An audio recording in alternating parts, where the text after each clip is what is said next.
Hola, esto es Real Biopolítica. Vamos a hablar sobre esto ahora. Sí, sobre esto de acá. Vamos a ver sobre la crisis de Perú, prueba de que el presidencialismo obsoleto inunda pues Latinoamérica. Esta es la crisis de Perú. ¿Qué nos hacen creer? Que sirven en el Congreso, y de paso nos quedamos con un tipo que hace lo que se da la gana y roba a arcas llenas como se dé la gana porque será en el Congreso, ¿no? Como siempre haciendo todo lo bruto, ¿no? Y después eh, desentendiéndose de las consecuencias de hacer todo lo bruto. Propio Perú, ¿no? Pero felizmente no pudieron conseguir su cometido. Y ahora quiero comentar un artículo de un constitucionalista llamado Carlos Sánchez Berzaín, que en mi opinión es uno de los mejores constitucionalistas de América Latina. Sí, uno de los mejores porque te explica las cosas tal como están sucediendo en la actualidad. Sí, en la actualidad, te lo dice, tal como está sucediendo, te lo dice. O sea, acá en Perú no he visto constitucionalistas de esta talla. No he visto. La mayoría son de salón, de el libro del extranjero, de tal constitucionalista extranjero que dice tal cosa, se vuelven los portavoces de un extranjero europeo que habla de constitucional y no son capaces de ver su propia realidad. No son capaces. Bueno, entonces acá lo que está pasando en el análisis de Sánchez Berzaín es que el presidencialismo es el que está obsoleto. Y tiene mucha razón. Pero nos hacen creer por lo general lo contrario, que tiene que haber un presidente, no dan un patán de presidente, y cierran un congreso y el presidente hace todo lo que quiere, todo lo que se da la gana y nadie lo fiscaliza. ¿No? Entonces, Sánchez Berzaín dice bien claro, ¿cómo vas a darle poder a una institución que está obsoleta? El presidencialismo. En parte sí, tiene mucha razón. ¿Por qué? Porque imagínate cómo ha crecido el Estado. ¿Tú crees que una sola cabeza puede manejar todo eso? Y menos la de Pedro Castillo, puede manejar todo eso. Y como ya hablé en el anterior podcast, Pedro Castillo solamente podría manejar el plan de su golpe de Estado. Crear feudos en el cual cada señor feudal iba a hacerse cargo y solamente le iba a retribuir a él con un pago de vasallaje, porque él no podía hacerse cargo de todo.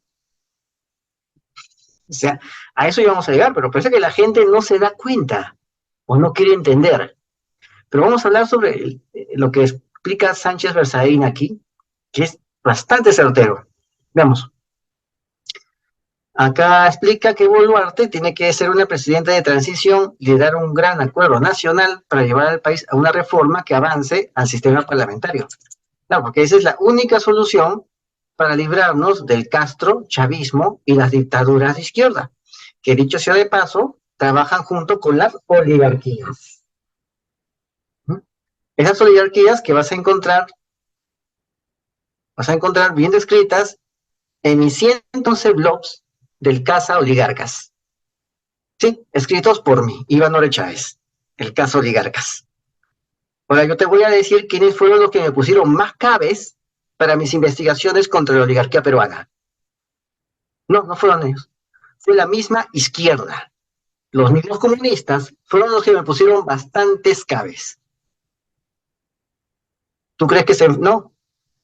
Trabajan juntos. Y estos comunistas salidos de la masa, lo peor de la masa, son los comunistas, la masa, ofrecen sus servicios a los poderosos a cambio de tener al pueblo sedado mentalmente, sedado emotivamente, con sus sueños de nomás poder ser un país rico, el primero el Perú, ¿no? El Perú primero, ¿no? O sea, con todos esos eslogans, ¿no? Siempre con el pueblo, ¿no? Todos ellos los mantienen así, los mantienen ilusionados, y así mantienen al pueblo a raya. Y así es como los oligarcas se favorecen de todo esto, de tener al pueblo a raya. Por eso necesitan a los comunistas. No pasó solamente hoy, pasó una generación anterior. Prado, el presidente más poderoso del Perú, que era dueño del banco más poderoso del Perú, de la aseguradora más rica del Perú, de la central hipotecaria más rica del Perú y era el dueño de la SUNAT en ese tiempo, y también de paso era presidente. No, no te preocupes, no robó, no robó. ¿Ya? Créeme, créeme. ¿Ya? Él trabajó junto con los comunistas para evitar que el pueblo emerja. Trabajó con los comunistas, Prado. El oligarca más poderoso del Perú. Creo que hasta fue presidente del Club Nacional, un club oligárquico. O miembro de la Junta Calificadora, ¿sí? Pero el tipo estaba de cajón ahí. Trabajó con los comunistas. También hubo un problema después y pasó el golpe de Estado de 62. Y de eso también vamos a hablar aquí, cómo los oligarcas trabajan con los comunistas.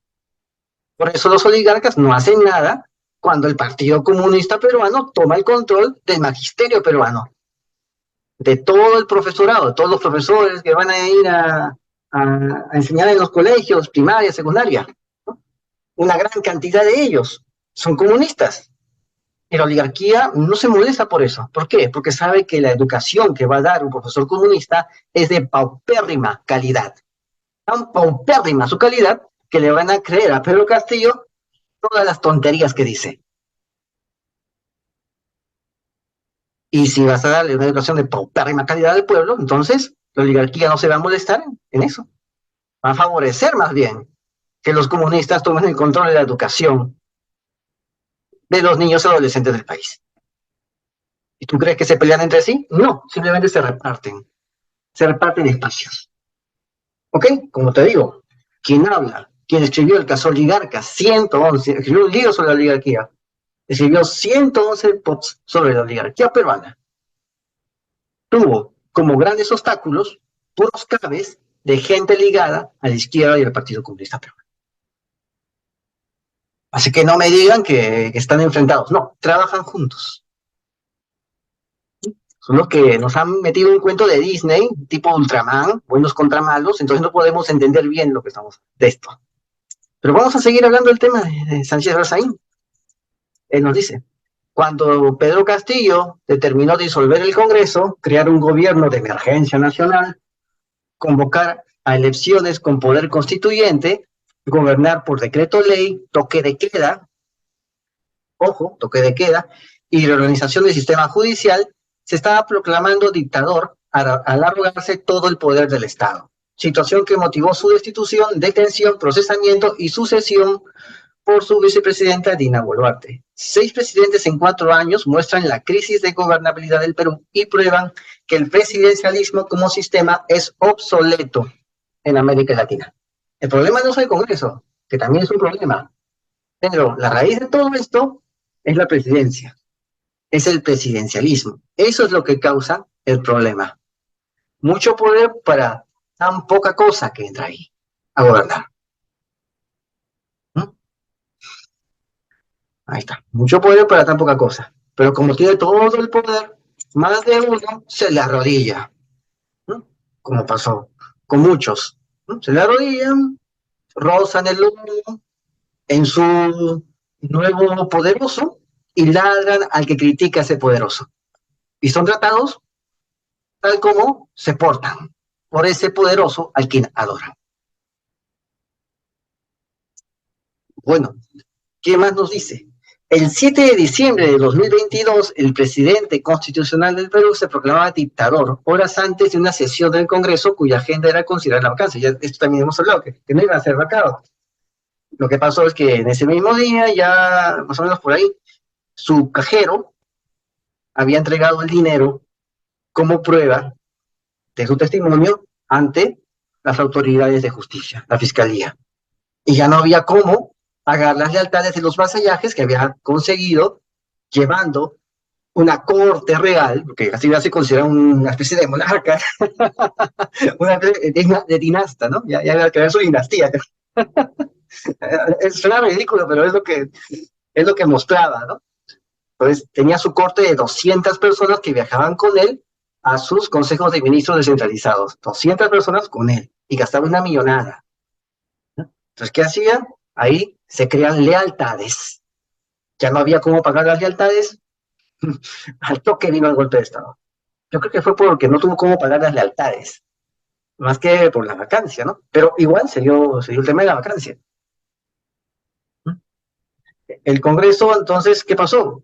Cuando él da su golpe, ya los votos de la vacancia se consiguen. O sea, y los rojos tratan de mentir, diciendo que no se consiguieron los votos. Eso es falso, sí se consiguieron. Solo que los rojos son muy mentirosos. Sí se consiguieron. Lee las normas, ahí aparece bien claro, se consiguieron los votos, tal como se necesita. ¿No? Se consiguieron los votos para admitir la moción de vacancia y se consiguieron también los votos para sacar. Son dos cosas. Cuando admites la moción de vacancia, necesitas X, se consiguieron. Cuando vacas, también se necesita X votos, diferente al otro. Otro número de votos, y votos. Y también se consiguieron. Solo que los comunistas quieren hacer creer que el voto de admisión de vacancia es el mismo que el voto por la vacancia, ¿no? O sea, así tratan de engañar y mentir al pueblo. Son de la misma línea que su tal Castillo. Bueno, entonces allí era la vacancia. Entonces, ¿qué nos dice Sánchez Berzaín, no? El poder del Estado emana del pueblo. Quienes lo ejercen lo hacen con las limitaciones y responsabilidades que la Constitución y las leyes establecen. Ninguna persona, organización, Fuerza Armada, Policía Nacional o sector de la población puede arrogarse el ejercicio de ese poder. Hacerlo constituye rebelión o sedición. Sánchez Berzaín es bastante claro. Y la Constitución que él cita también. También. Los argumentos de Castillo, esto también, voy a colocar también el discurso de Castillo, con el cual él da su golpe de Estado, quizá también nos analicemos, pero aquí él también está analizándolo, nos va a servir, que nos dice Sánchez Berzaín. Los argumentos de Castillo en su discurso de 9.57 minutos, con el que rompió la democracia, son que la mayoría congresal desacreditada no lo dejaba gobernar. ¿Cómo que no lo deja gobernar? Él gobierna porque tiene todo el aparato estatal. O sea, un Congreso no lo deja gobernar. Claro que es una mentira de Castillo. Castillo es tan mentiroso como aquellos que lo defienden. ¿Sí? Entonces, él decide a Castillo que la mayoría congresal desacreditada no lo dejaba gobernar para bien del pueblo. Que la prensa mercenaria, corrupta y cínica lo acusa falsamente. Que el Congreso ha destruido el Estado de Derecho. Entonces él va a dar golpe. O sea, pero Castillo es un sinvergüenza que destruye el Estado de Derecho y le echa la culpa al que va a violentar. Castillo violenta a una institución y después dice que él es el violentado. Es un sinvergüenza. Y los que lo defienden son de su misma calaña. Ahora bien, entonces Castillo dice que el Congreso ha instalado una dictadura congresal con el actual Tribunal Constitucional. O sea, un argumento bastante delirante. Pero él Castillo confiaba en que la gente que crea su argumento delirante y crea que esas mentiras de Castillo son reales. Son reales y actúe como si fuera real la mentira que dice. Y nunca falta, en un estado como ya te he dicho, ¿no? Ya te he dicho que la educación está en manos del Partido Comunista, es de calidad bastante paupérrima. Nunca falta el que le cree esas mentiras a Castillo. Entonces Castillo decidió establecer un gobierno de excepción. Esto es una especie de histeria colectiva que Castillo crea en la gente, porque Castillo quizás sea un ignorante, ni siquiera sepa leer bien, no sabe leer ni bien, no sabe hablar bien, no sabe expresarse bien, no sabe nada, no sabe ni siquiera exponer bien, se le ha visto, no sabe. Pero lo que sí sabe es cómo asusar gente, manipular masas, creando, actuando de un modo tal que él crea su propia mentira para poder manipular a las personas. Eso es lo que sí sabe hacer bien. Y nunca falta el incauto, el tonto, que le crea a Castillo todas las mentiras que dice. Por lo mismo que él, la educación está en manos del Partido Comunista Peruano, que en Perú, y esa educación es de paupérrima calidad. ¿No? Y nunca se hizo nada para acabar con esa situación. Porque conviene un pueblo ignorante. educado en la ignorancia del comunismo. Bueno, ¿qué nos dice de Sánchez Rezaín? Castillo llegó a la presidencia obteniendo en primera vuelta 18.92% de votos con una participación del 70% de votantes. Esto es un neto del 13% de votantes, inscritos en un grupo de 20 candidatos presidenciales. En la segunda vuelta obtuvo el 50.13%, pero como los miembros del Congreso se eligen en la primera votación, solo tenía 37 escaños en el Congreso, o sea, 28% del voto congresal. Así. O sea, en la segunda vuelta obtuvo el 50.13. O sea, igual, o sea, por una décima. Y los miembros del Congreso se eligen en primera votación. Solo tenía 37 escaños. Un presidente con la primera minoría de votos, el 13% a nivel nacional, 13% de electores, el 13% del cuerpo electoral a nivel nacional, ante un Congreso integrado por parlamentarios de 9 frentes políticos que obtuvieron representación. La proliferación de partidos políticos, de frentes y organizaciones que pueden participar en las elecciones ha traído consigo en Latinoamérica la destrucción de la base del sistema presidencialista, en el que la legitimidad del presidente radica en el voto popular directo, pero que en función de la separación e independencia de poderes, no puede gobernar sin la coordinación con el legislativo y el control del poder judicial. Con 20 candidatos en primera vuelta y un ganador con menos del 14% de apoyo, como en el caso del Perú en 2021, es imposible esperar que el presidente tenga gobernabilidad, porque la segunda vuelta resulta solo un desempate forzado. Eso es lo que había, un desempate forzado. Y eso es justamente lo que pasa ahora en el actual sistema. ¿Por qué? Porque el anterior sistema era distinto, era una especie de junta calificadora. Y de eso quizás hablemos cuando hablemos del golpe de Estado desde el 62, o 63, 62. Vamos a hablar de ese golpe de Estado. Y vamos a ver cómo era antes, era una especie de junta calificadora, la segunda vuelta. ¿No? Antes eran 2 segunda vuelta, ahora después terminaron siendo 3 segunda vuelta. ¿Por qué? Porque había más poderes en juego. Bueno, en el caso del Perú, se viene repitiendo en casi toda Latinoamérica y es pretexto de la proliferación de dictaduras.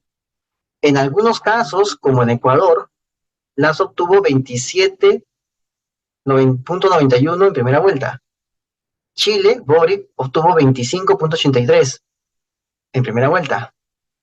En Colombia, Petro obtuvo 40, con una participación del 54% de votantes inscritos. O sea, casi la mitad votaron y de ahí Boric obtuvo 40.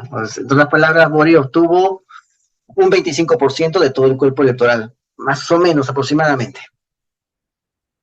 En otros casos, como en Nicaragua, 2006, eligieron en primera vuelta a Ortega, el dictador de izquierda comunista, Daniel Ortega, con el 38% de votos, porque previamente había reducido el porcentaje de votos necesarios para ganar la primera vuelta al 35%. Hicieron una jugada, ya sabemos cómo son las jugadas antes de las elecciones, para que ganen los izquierdistas, una jugada y lo pusieron así, al 35%. Lo bajaron la valla al 35%. ¿No? Necesitas más del 35% para ganar. Y Ortega, sacó el 38%. Si no hubieran cambiado esa norma, Ortega no hubiera ganado en primera vuelta. Todo bien, bien, bien encajado, ¿no? Bueno. El presidencialismo en América Latina está llevando la presidencia de los países al candidato que obtiene la primera minoría, que en el sistema no alcanza para tener gobernabilidad. Eso es lo que está pasando. El presidencialismo latinoamericano está llevando al que obtiene la minoría. Resultan presidentes de minoría, y eso trae consigo la inestabilidad y el mal gobierno o la tentación de convertirse en dictadores, concentrando todos los poderes o cambiándolos a su antojo, sea con asambleas constituyentes y referéndums, para poderlos controlar, como ya ha sucedido en Venezuela, Bolivia, Nicaragua, el Ecuador de Correa y el reciente frustrado intento de Castillo en Perú. Con decenas de partidos políticos y candidatos con votaciones bajas y fraccionadas, y sin tradición ni posibilidad de acuerdos entre el presidente elegido por minoría, con oposiciones también fraccionadas que controlan el poder legislativo, el presidencialismo es hoy receta segura de ingobernabilidad, esto es de incapacidad de gobernar. Este escenario es garantía de conflictos y crisis como lo que está probando el Perú desde el 2018 a la fecha. En 4 años tiene ya 6 presidentes de la República y amenaza con tener más porque no posee los mecanismos para modificar la realidad. En la actual situación, Dina Boluarte debería considerarse una presidenta de transición y liderar un gran acuerdo nacional para llevar al Perú a una reforma que avance al sistema parlamentario pleno o establezca condiciones para que el presidencialismo funcione. Está llegando el tiempo del parlamentarismo para fortalecer la democracia en América Latina. Lo firma Carlos Sánchez Berzaín, abogado y politólogo, director del Instituto Interamericano por la Democracia. Lo que dice Sánchez Berzaín es bastante claro. Desgraciadamente son pocos los constitucionalistas peruanos que entienden esta situación. Son poquísimos, poquísimos. Pero él es bastante claro. Por eso para mí es uno de los mejores constitucionalistas de América Latina. Él ve claro todo lo que está pasando y entiende cada proceso en su punto. Al mismo momento de aparecer el fenómeno, ya entiende el proceso al cual se engrana ese fenómeno, ¿no? Y vamos a ver, entonces tenemos este tema, tenemos el tema del presidencialismo, que está obsoleto. Necesitas un parlamentarismo. ¿Qué pasa acá en Perú? Que los partidos son partidos con propietarios. Eso es lo que hay. No hay normas especiales para que haya militancias verdaderas de partidos. No hay. Y el problema también es ese bucle vicioso en el Congreso que no van a querer partidos, o sea, no van a querer ver la realidad tampoco, porque no entienden la mayoría de constitucional, no van a querer ver la realidad de que tienen que reorganizar sus partidos. No es cuestión de que la gente vaya a votar a cada partido sin ser parte de él, ¿no? O sea, es algo bastante ridículo, que querían justamente los caviares y los rojos en sus reformas constitucionales, en la famosa reforma de los notables que apareció durante la época de Vizcarra, ¿no? Algo bastante ridículo. Lo que se necesita es que haya militancias de facto, militancias verdaderas en los partidos. No que, voy a postular para para la alcaldía de tal sitio, para la prefectura, el gobierno regional, para la presidencia. Necesito un partido, solamente tengo 3 meses para conseguir un partido. Voy a buscar, voy a tantear de aquí y aquí. Eso es lo que vemos en Perú a cada rato. Eso no es seriedad. Eso es una informalidad, es un modo informal de ver la política. Es un modo chicha. Bastante chicha. Ahora, ¿cómo consigo un partido? Voy a buscar un partido. Voy aquí, voy acá, voy allá. ¿No? Y buscan un partido, así como buscar una tienda, una franquicia, que les dé un logo para ellos postular. Pero no entienden qué cosa es ese partido, cuál es el diario de ese partido, a qué va ese partido, cuáles son los puntos no negociables de ese partido. No entienden nada. Y esos partidos tampoco tienen un programa verdadero. Tampoco lo tienen. ¿No? Simplemente es un centro de trabajo para colocar gente en los trabajos y colocar empresarios en las posturas de las licitaciones. Al final, eso se volvieron los partidos, pero no se volvieron partidos de militantes. ¿No? ¿Dónde está la gran convención demócrata, la gran convención republicana? El Cascas. ¿No? ¿Dónde está? ¿Dónde está? Acá. ¿Dónde está la famosa gran convención? No lo veo. No lo veo. ¿Dónde están estos grandes partidos que están en el escenario nacional ahí, teniendo representaciones, escaños? ¿Dónde están sus grandes convenciones? ¿Dónde están? ¿Qué se han vuelto los partidos aquí? ¿Por qué no exigen militancia? ¿Por qué pasa eso acá en Perú? Quiero postular, voy a buscarme un partido. Primero te buscas tu partido, haces carrera en tu partido, haces militancia en tu partido y después ya postulas. Pero acá es al revés. Primero, consigo mis recursos para postular y después me busco un partido para postular a través de ese partido. Entonces, así vamos a tener este problema que está acá. Tenemos que fortalecer los partidos. No, primero entras al partido y después postulas, no que primero postulas y después vas al partido. ¿Mm? Uy, estoy postulando para presidente de la República, pero todavía no tengo partido con qué postular. Suena, suena contradictorio, ¿no? Pero eso pasa en Perú. Eso pasa en Perú.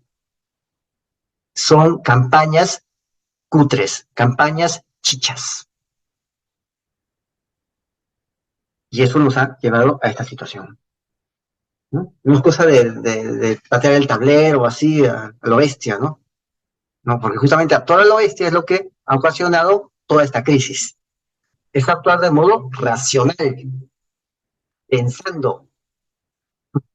Por eso, en ese sentido, la nota de Sánchez Berzaín me parece excelente porque ha fotografiado de modo cabal el verdadero problema que existe no solamente en el Perú, sino también en América Latina.